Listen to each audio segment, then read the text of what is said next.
Hello tout le monde, c'est Malstud et on se retrouve dans cette nouvelle vidéo pour parler de mon organisation, de comment je prépare un nouveau semestre.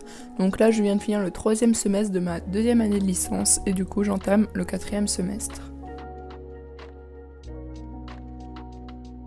Donc premièrement, ce que je vais faire, c'est que je vais vraiment ranger tout mon espace de travail, trier, ranger les cours, ranger les annales que je vais garder, qui pourront me servir pour de futurs UE. Donc vraiment je trie tout, je range, ensuite j'efface tout mon tableau avec toutes les notions que j'avais besoin pour les derniers examens.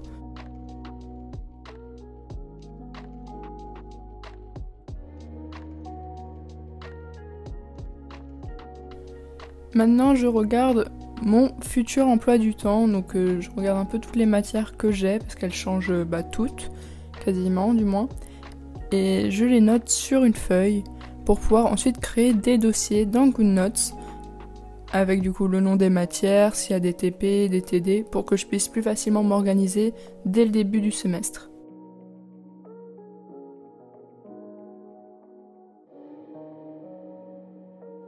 On va maintenant s'attarder à Notion. Donc pourquoi c'est la plus grande partie de la vidéo? Tout simplement parce que Notion c'est vraiment quasiment la totalité de mon organisation qui passe par ce site, donc aussi bien pour mes révisions, pour la prise de notes ou pour simplement la gestion du temps.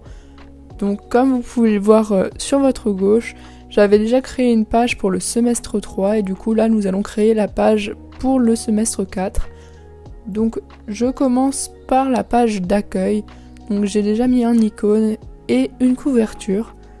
Donc il faut savoir qu'en termes d'icônes et de couverture, on peut aussi bien mettre des images que des PDF, que des images uploadées, que des images qui sont déjà dessus sur le site, qui sont en libre service.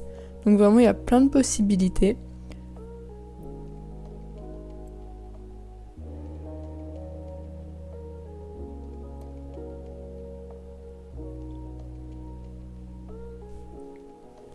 Donc là je fais vraiment une page d'accueil pour ce semestre avec pas mal d'images, pas mal de décorations. J'essaie de faire une page qui me plaît visuellement pour que ça me donne envie de réviser et d'organiser tout le long du semestre.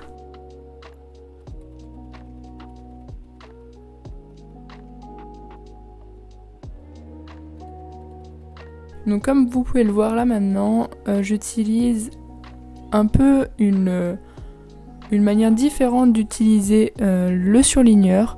Donc j'utilise pour faire des séparations.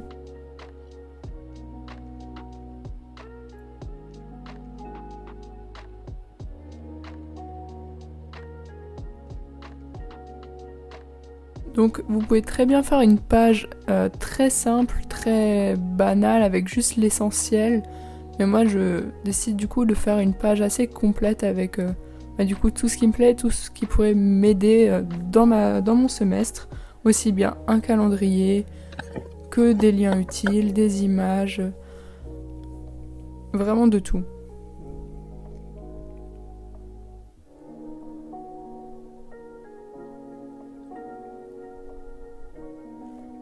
Cette vidéo, du coup, même si j'en ai déjà fait pas mal sur Notion, elle va pouvoir vous permettre d'avoir vraiment une vision globale de ce qu'on peut faire avec Notion, parce que là, dans cette vidéo, je vais quand même utiliser pas mal d'utilisations qu'on peut avoir.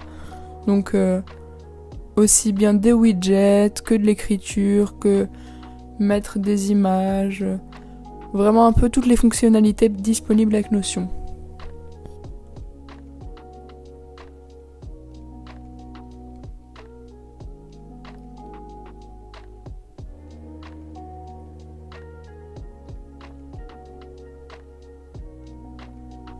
Donc là je prépare les pages pour ce qui concerne les UE, donc les matières. Donc je vais faire à peu près du coup une page par UE. Donc je mets toujours une couverture et un icône, c'est pas du tout obligatoire, moi je préfère, je trouve ça plus esthétique.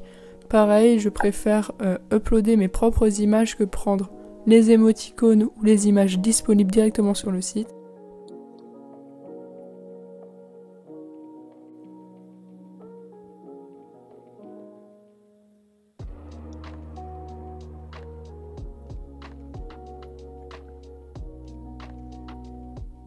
Et du coup, comme vous pouvez le voir là à l'instant, du coup on peut également prendre du coup les images du site directement, par exemple pour les couvertures.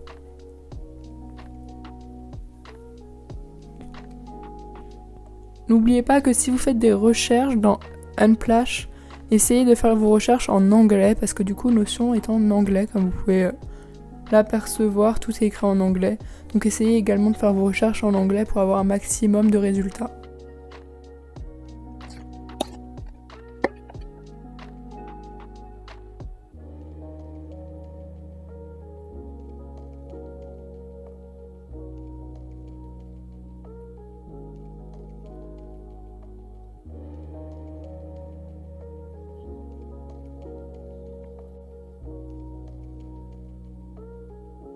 Je sais que Notion peut effrayer certains parce que c'est assez complexe à prendre en main au début, mais une fois que les automatismes sont ancrés, c'est assez simple.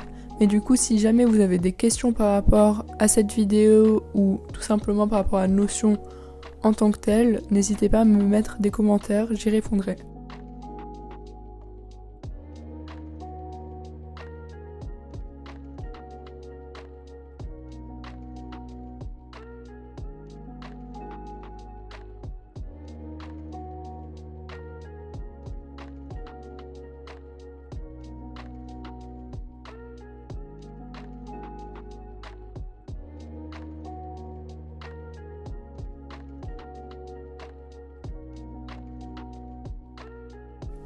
Donc là, je crée des liens, enfin des petits carrés permettant de retourner sur des sites grâce aux liens. Et du coup, là, par exemple, c'est Ernest. Donc Ernest, c'est un peu mon ENT, mon espace de travail fourni par la faculté. Et du coup, j'y mets les liens qui me sont utiles. Donc c'est également le cas pour Moodle, qui est la plateforme où nos cours sont mis en ligne. Mais également le cas pour d'autres choses comme l'espace pour les deuxièmes années où il y a tout ce qui est emploi du temps, tout ça, le groupe Facebook DL2 où on discute tous ensemble, ou le site de la faculté où on peut retrouver tout plein d'informations dessus. Donc là je crée une page annale, pour l'instant je la laisse vide, mais cette page me servira pour y mettre du coup toutes les annales au fur et à mesure, pour pouvoir avoir une trace aussi numérique de mes annales.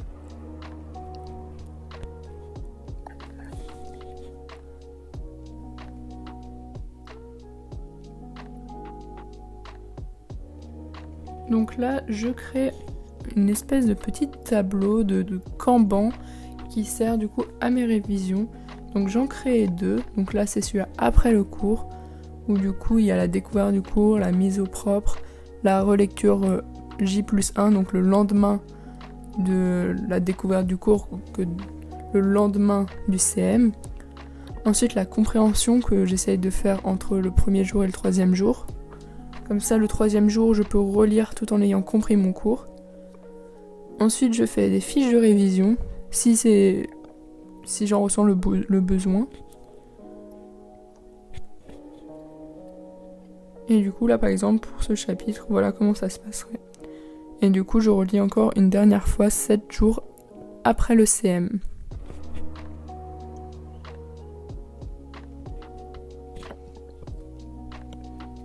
Donc là, il s'agit du deuxième Kanban que j'utilise pour les révisions.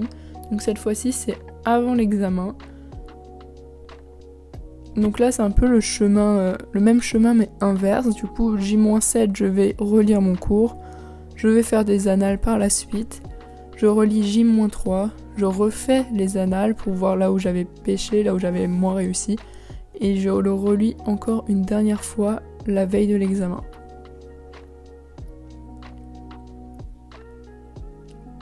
Donc là, on va passer sur la troisième page de l'organisation qui va être la page dédiée aux notes. Donc je fais vraiment une espèce de tableur où du coup je répertorie toutes mes notes. Donc dans la première colonne, je mets comme propriété du texte pour mettre le nom de l'examen. Dans la deuxième, je mets comme propriété tag qui va me servir d'endroit de colonne pour mettre de quel UE il s'agit. Dans la troisième colonne, je vais mettre la note que j'ai eue à cet examen. Dans la quatrième, le nombre de crédits ECTS que vaut cette note. On peut un peu comparer ça à un coefficient. Suite à ça, je mets la date de l'examen. Et dans la dernière colonne, je mets si oui ou non j'ai déjà passé l'examen. Donc ça me permet de savoir où j'en suis par rapport à toutes les évaluations que je vais avoir dans le semestre.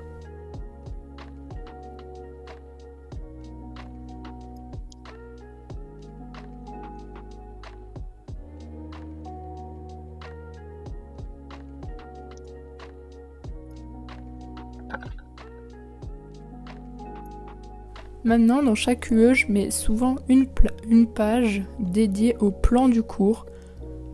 Et cette page va ressembler du coup pareil à une forme de tableur où je vais mettre plusieurs colonnes. Donc la première, ça va être le chapitre ou le nom du cours. Dans la deuxième, la date du cours. Dans la troisième, un tag qui me permet de savoir si c'est un TP, un CM ou un TD. Dans la quatrième, le diapo, donc c'est sous forme de lien, enfin de dossier quoi que je peux importer dessus. Ensuite, je mets la prise de notes et après les fiches, s'il y en a ou non.